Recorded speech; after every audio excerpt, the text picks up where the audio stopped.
जय श्री राम, जय जय सीताराम। भक्तजनों, हम लोग श्री रामचरितमानस के बालकांड के भक्तिमय महासागर में गोता लगा रहे हैं और श्री रघुनाथ जी एवं जानकी जी के विवाह के उत्सव का वर्णन कर रहे हैं। तो आइए कथा को आगे बढ़ाते हैं। प्रभु श्री राम जी उस मंच पे गए हैं जहाँ धनुष रखा गया है। देख विपुल विकल वैदेही, निमिष विहात कलश समते ही, त्रिस्त बार बिनु जो तन त्यागा, मुए करे का सुधा तड़ागा। मंच पे जाते हुए वो माता सीता को देखते हैं जो कि विरह में विकल दिख रही हैं। ऐसा लगता है मानो उनका एक एक क्षण कल्प के समान बीत रहा है। यदि प्यासे आदमी को पानी के बिना शरीर छोड़ देना पड़े तो उसके मर जाने के बाद अगर अमृत भी उसके समीप लाकर रख दिया जाए या अमृत का तालाब भी आ जाए तो वह अमृत का तालाब क्या करेगा। उसी प्रकार सारी खेती के सूख जाने पर वर्षा अगर हो भी तो उसका क्या फ़ायदा। का वर्षा सब कृषि सुखाने, समय चुके पुनि का पछिताने, असजिय जान जान की देखी, प्रभु पुल के लखित प्रति विसेखी। समय बीत जाने पर पछताने का क्या लाभ होता है। ऐसा समझकर श्री रामचंद्र जी ने श्री जानकी जी को देखा और विशेष प्रेम लगकर वे पुलकित हो जाते हैं। मुनि मन गुरु को प्रणाम करते हैं और फुर्ती से धनुष को उठा लेते हैं। जब उन्होंने धनुष को अपने हाथों में उठाया तभी बिजली की तरह आकाशवाणी चमकती है। आकाश में मंडल जैसे मंडलकार हो जाता है। गुरु ही प्रणाम मनहि मन किन्हा, अति लाघव उठाई धनु लिन्हा, दम के उदामिनी जिम जब लय हूँ, पुनि नव धनु मंडल संभय हूँ।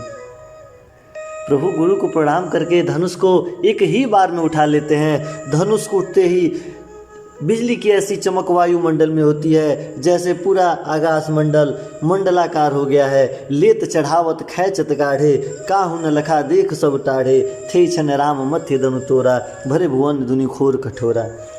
लेते चढ़ाते जोर से खींचते हुए किसी ने उन्हें नहीं देखा है। अर्थात ये तीनों काम उन्होंने इतनी फुर्ती से किया हुआ है कि आँख झपकते ही धनुष उठाया, धनुष को चढ़ाया और किसी को पता भी नहीं चला। श्री रामचंद्र जी को धनुष खींचे सब लोग देखकर उसी क्षण श्री राम जी की स्तुति करने लगे। श्री रामचंद्र जी धनुष को जैसे ही तार रहे हैं धनुष बीच में ही टूट जाता है। भयंकर कठिन ध्वनि से लोक भर जाता है। समस्त लोग प्रभु के जय जयकार करने लगते हैं। घोर कठोर शब्दों से सब लोग भर जाता है। सूर्य के घोड़े अपने मार्ग छोड़कर इधर उधर विचरण करने लगते हैं। दीगर चिघाड़ने लगते हैं, धरती डोलने लगती है। शेष वराह कच्छप कलमला उठते हैं। देवता राक्षस मुनि कानों पर हाथ रखकर व्याकुल होकर विचार करने लगते हैं। गोस्वामी तुलसीदास बोलते हैं कि जब सबको यह निश्चय हो जाता है कि प्रभु श्री रामचंद्र जी ने धनुष को तोड़ डाला है तो सब लोग श्री रामचंद्र की उद्घोष के साथ साथ जय जयकार करने लगते हैं। भरे भुवन घोर कठोर, रब रवि बाज ताजी मार्ग चले, चीकर दिग्गज डोल मही कोल कुरु कलमले, सुर असुर मुनि कर कान दिन ने, सकल विकल विचार ही, कोदंड खंडेव राम तुलसी जयति वचन विचार ही। शंकर चाप जहाज, सागर रघुबर बाहुबलु, बूढ़ सो सकल समाज, चढ़ा जो प्रथम ही मोह बस। शिव जी का धनुष जहाज है, श्री रामचंद्र जी की भुजाओं का बल समुद्र है। धनुष टूटने से वह सारा समाज डूब गया है जो मोह बस फले से इस जहाज पर चढ़ा था, जिसका वर्णन करना बहुत ही मुश्किल है। प्रभु दो चाप खंड महिडारे, देखी लोग सब भय सुखारे, कौशिक रूप पयो निधि पावन, प्रेम बारी अवगाह सुहावन। प्रभु ने धनुष के 2 टुकड़े पृथ्वी पर डाल दिए हैं। यह देखकर सब लोग सुखी हो गए हैं। विश्वामित्र रूपी पवित्र समुद्र में जिसमें प्रेम रूपी सुंदर अथाह जल भर गया है। राम रूप राके सुनिहारी, बढ़त बीच पुलकावली भारी, बाजे नभ गहे निशाना, देव बंधु नाचहि करियाना। राम रूपी पूर्ण चंद्र को देखकर पुलकावली रूपी भारी लहरें बढ़ने लगी हैं। आकाश में बड़े जोर से नगाड़े बजने लगे हैं। देव कन्याएं गीत इत्यादि करके नृत्य भी करने लगी हैं। ब्रह्मादिक सुर सिद्ध मुनीषा, प्रभु प्रसन्न सही देहि आशीषा, बरसहि सुमन रंग बहुमाला, गावहि किन्नर गीत सरसाला। ब्रह्मा इत्यादि देवता, सिद्ध और मुनि श्रेष्ठ लोग प्रभु की प्रशंसा करने लगे हैं और आशीर्वाद भी दे रहे हैं। वे रंग बिरंगे के फूल और मालाएं बरसा रहे हैं। इधर किन्नर लोग रसीले रसीले गीत गाकर, आनंद गाकर प्रभु के इस वीरता का उद्घोष कर रहे हैं। रही भुवन भरी जय जय बानी, धनुष भंग धुनि जात न जानी, मुदित कहाई जह तह नर नारी, भंजे राम सबुन संबुदन भारी। सारे ब्रह्मांड में जय जयकार ध्वनि छा गई है। जिसमें धनुष टूटने की ध्वनि जाना है वह वहीं से प्रभु की जय जयकार करने लगा है। अर्थात धनुष टूटने पर उसका आवाज़ इतना तेज हुआ था कि पूरे ब्रह्मांड के समस्त जीव जंतु को धनुष टूटने की आहट सुनाई पड़ी थी। जो जहाँ था वो वहीं से श्री रामचंद्र की स्तुति करने लगा था। जहाँ तहाँ स्त्री पुरुष प्रसन्न होकर कह रहे थे कि श्री रामचंद्र जी ने शिव जी के भारी धनुष को तोड़ डाला है। बंदी मागध सुतगन विरुद्ध बदही मत धीर, करही निछावर लोग सब है गए धन मन वीर। धीर बुद्धि वाले भाट मागध सूत लोग बिरदावली कृति का बखान कर रहे हैं। सब लोग घोड़े हाथी धन मणि और वस्त्र निछावर कर रहे हैं। झाझी मृदक शंख सहनाई, भेरी ढोल दुर्विद सुहाई, बाजहि बहु बाजने सुहाए, जह तह जुपते मंगल गाए। झाझ मृदंग संघ शंख सहनाई, भेरी ढोल ढोलक और सुहावनी नगाड़े इत्यादि प्रकार के सुंदर सुंदर बाजाए बज रहे हैं। जहाँ तहाँ युवतियाँ मंगल गीत इत्यादि गाते हुए नृत्य भी कर रही हैं। सखिन सहित हर्षी यति रानी, सुखत धान परा जनु पानी, जन नक लहु सुख सोच बिहाई, पै रत थके ताह जनु पाई। सखियों सहित रानी अत्यंत हर्षित हो जाती हैं, मानो सूखते हुए धान पर पानी पड़ जाता है और वह पीला होने के बाद तुरंत हरा होने लगता है। जनक जी ने सोच त्याग कर सुख प्राप्त कर लिया है, मानो तैरते तैरते थके हुए पुरुष ने थाह पा लिया हो, अर्थात वो नदी के किनारे आ गया हो। श्रीहत भय भूप धनु टूटे, जैसे दिवस दीप छवि छूटे, सिय सुखई बरनई के भांति, जनु चातकी पाई जलु स्वाति। धनुष टूट जाने पर राजा लोग ऐसे श्रीहीन निशेतेज हो गए हैं जैसे दिन में दीपक की शोभा चली जाती है। सीता जी का सुख किस प्रकार वर्णन किया जाए यह समझ में नहीं आ रहा है। जैसे चातकी स्वाति का जल पा गई हो। राम ही लखन विलोकत कैसे, ससे चकोर किशोर कु जैसे, सतानंद तब आयुष दिन्हा, सीता गमनु राम पही किन्हा। श्री रामचंद्र जी को लक्ष्मण जी किस प्रकार देख रहे हैं, जैसे चंद्रमा को चकोर का बच्चा दिख रहा हो। तब सतानंद जी ने आज्ञा दी और सीता जी ने श्री रामचंद्र जी के पास गमन किया। संग सखी सुंदर चतुर, देखिए यहाँ पे गोस्वामी जी क्या लिखते हैं कि संग सखी सुंदर चतुर, गाव ही मंगल चार, गवनी बाल मराल गति, सुषमा अंग अपार। साथ में सुंदर चतुर सखियाँ मंगलाचार के गीत गा रही हैं। सीता जी बाल हंसिनियों की चाल से धीरे धीरे मंदम मंदम गति से चल रही हैं। उनके अंगों में अपार शोभा दिख रहा है। साखिन मध्य सीय सुहित कैसे, छविगन मध्य महाछवि जैसे, कर सरोज जय माल सुहाई, विश्व विजय शोभा जय छाई। सखियों के बीच सीता जी ऐसी शोभित हो रही हैं जैसे बहुत सी छवियों के बीच महाछवि हो।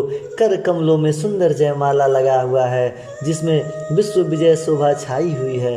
तन सकोच मन परम उछाहूँ, गुड़ प्रेमू लखी परई न काहूँ, जाई समीप राम छवि देखी, रही न जनू कुंवरी चित्र और रेखी। सीता जी के शरीर में संकोच भरा हुआ है, मन में परम उत्साह है। उनका यह गुप्त प्रेम किसी को जाना नहीं पड़ता है।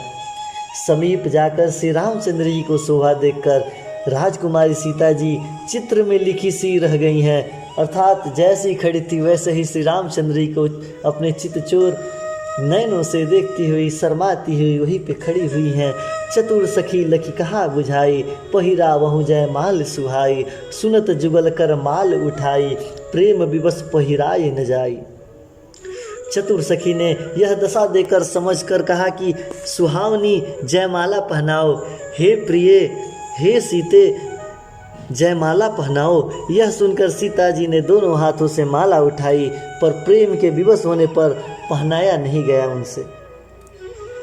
माता प्रभु श्री रामचंद्र जी को देखकर मन ही मन सकुचा रही थी, अपने प्रेम को प्रकट नहीं कर पा रही थी, अपितु मन में बड़ा ही अभिलाषा था। एक सखी ने कहा कि हे सखी, अब देर ना करो, तुरंत प्रभु के गले में जयमाला डाल दो। माता ने जयमाला उठाया, किंतु संकोचवश जयमाला डाल नहीं सकी। सोहत जन जुग जलज सनाला, सिसही समित देत जयमाला। गा भई छवि अवलोक सहेली, सिय जयमाल राम उर्मिली। उस समय उनके हाथ ऐसे सुशोभित हो रहे थे मानो डांडियों सहित दो कमल चंद्रमा को डरते हुए जयमाला दे रहे हो। इस छवि को देखकर सखियाँ गाना गाने लगती हैं, गान करने लगती हैं। तब सीता जी ने श्री रामचंद्र जी के गले में जयमाला पहना दिया। संकोचवश माँ सीता प्रभु के चेहरे को देख रही हैं, मन ही मन प्रेम उनका इतना पुलकित हो गया है कि वो विवशता से कुछ कह भी नहीं पा रही हैं और मन ही मन मुस्कुरा रही हैं। जयमाला डालने के लिए जाती हैं, संकोचवश रुक जाती हैं। तभी सखियाँ उनको जयमाला डालते हुए देख के मंगल इत्यादि गीत गाने लगती हैं और उसके बाद माता सीता जी श्री रामचंद्र जी के गले में जयमाला पहना देती हैं। बोलिए रघुपति राघव राजा राम, पतित पावन सीताराम। प्रभु श्री रामचंद्र की जय, माता सीता की जय। सीताराम सीताराम। रघुबर उर जयमाल देखी, देव बरसहि सुमन। सकुचे सकल भुआल जनु, बिलुकी रवि कुमुदन। श्री रघुनाथ जी के हृदय में जयमाला देखकर देवता फूल बरसाने लगते हैं। समस्त राजागण इस प्रकार सकुचा गए हैं मानो सूर्य को देखकर कुमुदों का समूह सिकुड़ जाता है। अर्थात मंच पे मंचासीन बने हुए जितने भी लोक परलोक अलग अलग राज्यों से, अलग अलग देश विदेश से जितने भी राजा इस मंडप में आए थे, श्री रामचंद्र जी के तेज को देखकर जहाँ बैठे हैं वहीं बैठकर सकुचा रहे हैं। पूर अरूप व्योम बाजने बाजे, खल भय मलिन साधु सब राजे। सुर किन्नर नर नाग मुनीषा, जय जय जय कही देहि आशीषा। नगर और आकाश में बाजा बज रहा है, हर जगह मंगल इत्यादि गीत गाया जा रहा है। दुष्ट लोग उदास हो गए हैं, सज्जन लोग सब प्रकार से प्रसन्न हो गए हैं। देवता, किन्नर, मनुष्य, नाग, मुनिश्रेष्ठ सब जय जयकार लेकर प्रभु को ही आशीर्वाद दे रहे हैं।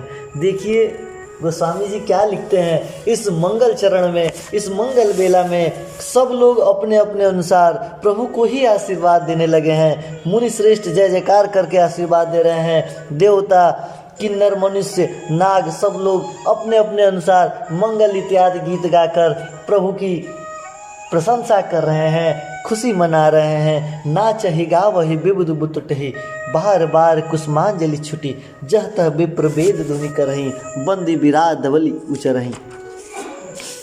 देवताओं की स्त्रियां नृत्य एवं गीत इत्यादि कर रही हैं। बार बार हाथों से पुष्प की अंजलि छूट जा रही है। जहाँ तहाँ ब्राह्मण वेद ध्वनि कर रहे हैं और भाट लोग बिरुदावली कुलकृति कवि के कविता के माध्यम से बखान कर रहे हैं। मही पाताल नाक जसु व्यापा, राम बरी सिय भंजे उचापा।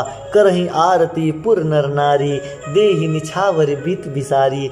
पृथ्वी पताल स्वर्ग तीनों लोक में यह यश फैल गया है कि श्री रामचंद्र जी धनुष को तोड़ दिए हैं और माता सीता जी को वर्ण कर लिए हैं।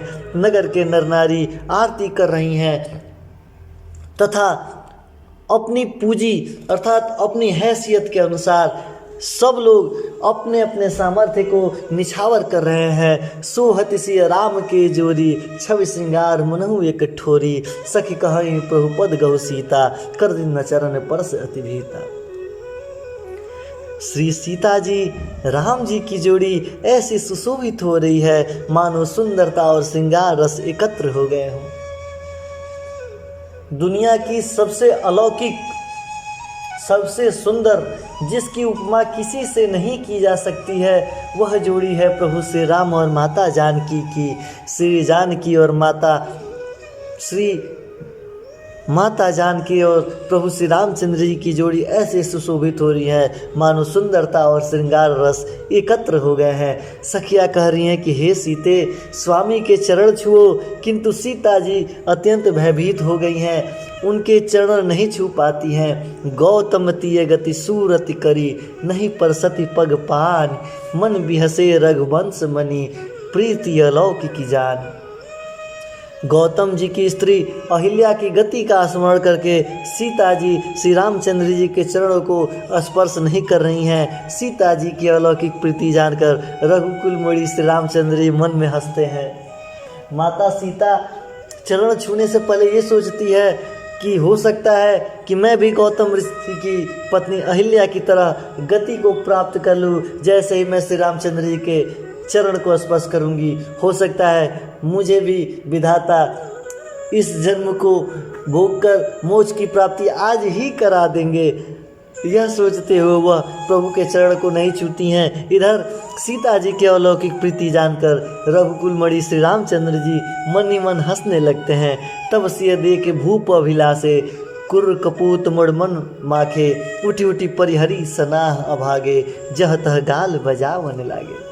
उसी समय सीता जी को देखकर कुछ राजा लोग ललचा उठते हैं। वे दुष्ट कपूत और मूढ़ राजा मन मन में ही बड़े तत्मताते हैं। वे अभागे उठ उठकर कवच पहनकर जहाँ तहाँ गाल बजाने लगते हैं। लेहु छड़ाई सिय कह को, धरि बादहु नृप बालक दो, तोरे धनुष चाड़ नहीं सरई, जीवत हमहि कुंवर को बरई। कोई कहते हैं सीता जी को छीन लो और दोनों राजकुमार को पकड़कर बांध लो, धनुष तोड़ने से ही चाह नहीं सरगेगी, या अर्थात चाह पूरी नहीं होगी। हमारे जीता जी राजकुमारी को कौन ब्याह सकता है। ऐसे सोचते हुए कई दुष्ट राक्षस जो राजा के वेश में आए थे आपस में वार्तालाप करने लगते हैं। जो बै देही कछु कर सहाई, जित ही समर सही दो भाई, साधु भूप बोले सुनी बानी, राज समाज ही लाज लजानी। यदि जनक कुछ सहायता करे तो युद्ध में दोनों भाइयों सहित उन्हें भी जीत लेते हैं। यह वचन सुनकर ही एक साधु राजा बोलते हैं कि इस निर्लज राज समाज को देखकर तो लाज भी नहीं लगता है। अरे तुम्हारा बल प्रताप वीरता बड़ाई और नाक प्रतिष्ठा तो धनुष के साथ ही चली गई है, वही वीरता थी, अब कहाँ से वीरता मिलेगी। ऐसी दुष्ट बुद्धि वाले, तभी तो विधाता ने तुम्हारे मुख पर कालिख लगा दी है। बल प्रताप वीरता बड़ाई, नाक पिनकही संग सिधाई, सोई सुरता की अब कह पाई, कस बंधु तो विधि मोहसलाई। जब राक्षस रूपी राजाएं आपस में वार्तालाप कर रहे हैं कि ये दोनों राजकुमारों को पकड़कर बांध लिया जाए, धनुष तोड़ने से नहीं होगा, हमें राजकुमारी को छीन कर ब्याह करना चाहिए। अगर राजा जनक इनकी सहायता करे तो उनको भी युद्ध में हराकर उन पे भी जीतना चाहिए। और इस प्रकार उनका वार्तालाप सुनकर वहीं एक साधु राजा बैठा था। वह बोला कि अरे निर्लज, इस समाज को देखकर भी तुम लोगों को लाज नहीं आ रही है। तुम लोग का बल प्रताप वीरता बड़ाई प्रतिष्ठा धनुष के टूटने के साथ ही चली गई है, लेकिन हे दुष्ट, तुम लोग की बुद्धि आज भी काम नहीं कर रही है। विधाता ने तुम्हारे मुंह पर कालिख लगाकर अच्छा ही किया है। देखा हूँ राम नयन भरी, तज ईर्ष्या मृद को, लखन रोज पावक प्रबल, जान सलभ जन हो। ईर्ष्या घमंड और क्रोध छोड़कर नेत्र भरकर श्री रामचंद्र जी की छवि को देख लो। लक्ष्मण के क्रोध को प्रबल जानकर, अग्नि जानकर उससे मत उलझो। साधु के रूप में जो वहाँ पे राजा बैठे थे, दुष्ट राजाओं को समझाते हैं कि देखो, ईर्ष्या और घमंड को छोड़ दो, अपने नेत्र खोलकर श्री रामचंद्र की छवि को एक टक निहार लो, क्योंकि बार बार श्री रामचंद्र जी के दर्शन का सौभाग्य प्राप्त होने वाला नहीं है। क्यों लक्ष्मण के क्रोध के प्रबल अग्नि को प्रज्वलित करना चाहते हो? उन्हें तंग ना करो। बैंते बलि जिम चहकागु जिम ससु चहे नाग अरि भागु जिम चह कुशल अकारन कोही सब संपदा चहे से उद्रोही। जैसे गरुड़ का भाग कौवा चाहे, सिंह का भाग खरगोश चाहे, बिना कारण ही क्रोध करने वाला अपने कुशल चाहे, शिव जी का विरोध करने वाला सब प्रकार की संपत्ति चाहे, लोभी लालची सुंदर कृति चाहे, कामी मनुष्य निसंकलता चाहता है, क्या वह पा जाएगा? अर्थात क्या गरुड़ कभी कौवा बनेगा? क्या सिंह कभी खरगोश बनेगा? या कभी खरगोश सिंह बनेगा?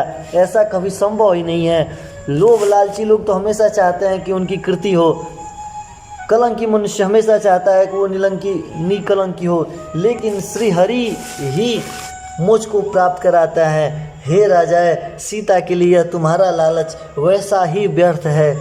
कोलाहल सुनी सिय सकानी सखी लवाई गई जहाँ रानी, राम सुभाई चले गुरु पाही सिय स्नेहु बरनत मन माही। कोलाहल सुनकर सीता जी संकित हो जाती हैं। तब सखियाँ उन्हें वहाँ ले गई जहाँ रानी सीता जी की माता जी थी। श्री रामचंद्र जी मन में सीता जी का प्रेम का बखान करते हुए स्वाभाविक चाल से गुरु जी के पास चले जाते हैं।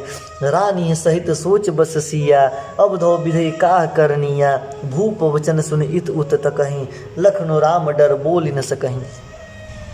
रानियों सहित सीता जी दुष्ट राजाओं के दुर्वचन सुनकर सोच के वश में चली जाती हैं कि न जाने विधाता अब क्या करने वाले हैं। राजाओं के वचन सुनकर लक्ष्मण जी इधर उधर ताकते हैं, किंतु श्री रामचंद्र जी के डर से कुछ बोल नहीं पाते हैं। दुष्ट राजाएं आपस में अब भी वैसे ही वार्तालाप कर रहे हैं और अपने अपने घमंड का परिचय दे रहे हैं। उनका पाप छल से भरा हुआ है। अरुण नयन भृगटी कुटिला चितवत निपन सकोप, मनहु मत गज गनस निरखी सिंह की सो रही चोप। उनके नेत्र लाल और भौवें टेढ़ी हो गई है। वे क्रोध से राजा की तरफ देखने लगते हैं। वो स्वामी जी की लिखते हैं कि लक्ष्मण जी इधर उधर देखते हैं, लेकिन श्री रामचंद्र जी के डर से कुछ बोलते नहीं हैं। उनके नेत्र लाल हो गए हैं, भौवें टेढ़ी हो गई हैं। वे क्रोध से राजाओं की तरफ देखते हैं। मानो मतवाले हाथियों का झुंड देखकर शेर का बच्चे का जोश मन में आ जाता है। खर भरु देख बिखलपुर नारी, सब मिले देहि मणि पनगारी। तेहि अवसर सुनि शिव धनु भंगा, आयु भृकुकुल कमल पतंगा। खलबली देखकर जनकपुर की स्त्रियां व्याकुल हो जाती हैं। सब मिलकर राजाओं को गाली देने लगती हैं। उसी मौके पर शिव जी के धनुष का टूटना सुनकर भृगुकुल रूपी कमल के सूर्य परशुराम जी आ जाते हैं। अब आगे का वृतांत अगले अध्याय में सुनेंगे, अगले भाग में सुनेंगे। तब तक के लिए जय श्री राम। हमारा यह प्रयास कैसा लगा आप कमेंट करके ज़रूर बताएं। जय श्री राम, जय जय श्री राम, जय श्री राम, जय जय श्री